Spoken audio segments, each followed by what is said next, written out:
Yeah, I think, the series so far, there have been moments like that where it's sort of up and down, and we finally managed to break the partnership, which was great and was important for us. And it's almost like, it's always, you feel for the new batter, it's quite tough to start, no matter if it's looking quite flat out there. And we managed to get a bit of something on the ball, which is great for the series so far. And unfortunately, the rain came in, and we have to come back tomorrow.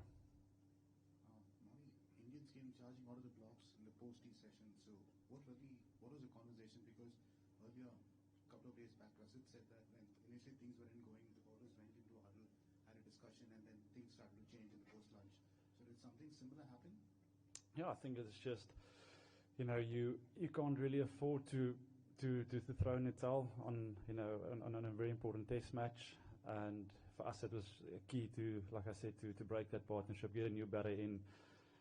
We've seen it so many times before where if you get one, you can easily get one or two, and just create a bit of pressure around that. So I think it wasn't no hard words or no sort of big talk. It's just for us just to stay calm and really work hard to break that partnership, and from there just to get the ball in the right area. Morne, first thing is, means the team was happy about it, that it was almost 40 minutes, for that 6:42 in the clock, and they've already said that it stops. And strategically, on day 5, they will get a option of rolling the wicket again. So, are you guys happy with that decision? And the second part is how frustrating it is for you to now, in the previous game, Anshul Kamboj, he didn't bowl really well at that, the speed point of view wise, and then today it was Akashdeep again not looking with the full throttle speeds. Okay, let me start with the thing. Obviously, as we can see, it's pretty wet out there now. It's going to take them a while to get the covers off. I think the ground staff has been incredible this whole sort of test match with breaks and getting the surfaces ready to play. So end of the day, that's out of our control. Again, tomorrow we can just focus on doing a good warm-up, and get the boys ready to hopefully get the ball in the right area and create a little bit of excitement again. Yeah, Akashdeep, obviously the day wasn't sort of his day with the ball. It's been a long series for him as well. Yes, he's been in and out of the team. But I think, when you've got 3 seamers and you have to rotate them, for majority time of the day, it can take his toll. And, Akash is a guy that always, he runs in and he gives 100%. And unfortunately today, didn't quite get it right with the ball. But, hopefully tomorrow morning he can produce a little magic spell there. Morne, I was wondering if I could just ask you about Mohammad Siraj. Just what have you made of his efforts in this test and in this series? He looks absolutely knackered, but he's still running in full tilt and causing all sorts of problems all day. And he was also the one who was out there kind of lifting the crowd up at that moment when it really started to heat up towards the end of the day. So just can you give us a bit of an idea about him, his character, and what he's done in this series and this test? Yeah, I said it earlier in the test series. I'm very happy for Siraj that he's getting the recognition. He's a guy that in the change room will always, he'll lead the ways, and I think he's a natural leader. Although, vocally he doesn't speak a lot. I think he leads a lot with actions, and this series so far he's done it with the ball. At times that we've needed somebody to put his hand up and create something, even if it was bowling an extra 2 overs, 3 overs, or creating opportunity for us. He's been that guy. So he's put in the effort, and it's just nice to see the rewards. And today again at the back end, stepping up, getting the support behind the team to lift us in the crucial moments. It's those sort of smart plays that you need. And for me, Siraj, this tour has it's just been outstanding. And a lot of people have made the point that his average is much better when Jasper's not playing. What do you put that down to?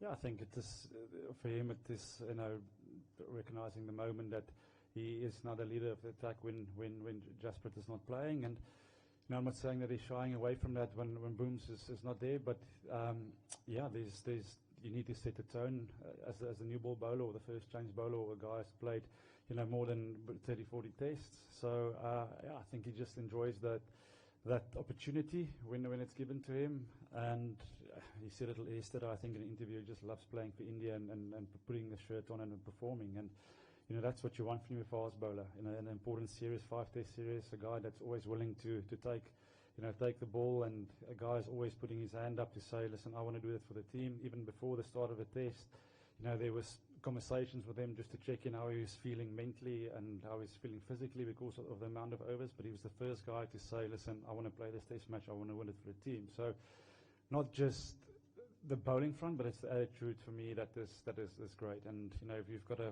guy with an attitude like that, and he's willing to run in all day, I'm not surprised. That's why he's got the numbers. Morne, Morne. Yes. So you spoke about the difficulty of having to rotate 3 fast bowlers on a pitch where the spinners are not in play. I understand batting depth is a factor in making your selection calls, but since the start of Australia series, you have not been able to, or you've chosen not to play 4-strike bowlers for those given conditions, given that then they become 4 tail-enders. So do you, they did make up for it on day 2 with a big effort in that middle session when all 3 fast bowlers bowled through the session. But on day 4, when you see, energy going down, do you look back at those calls, at those selection calls with, hey, at least one time we could have tried to play 4-strike bowlers?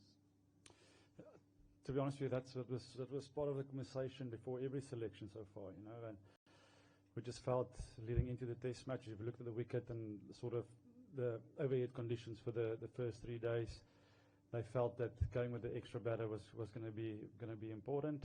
I think with in the last 2 test matches, our fourth seamer didn't really bowl that much because Washi and Jadeja also could hold up an end and bowl some overs. And yeah, they just thought, okay, having that little extra runs on the board, that was more important. Just that fourth seamer has always been the all-rounder who's not a strike bowler, which is why I was saying 4-strike.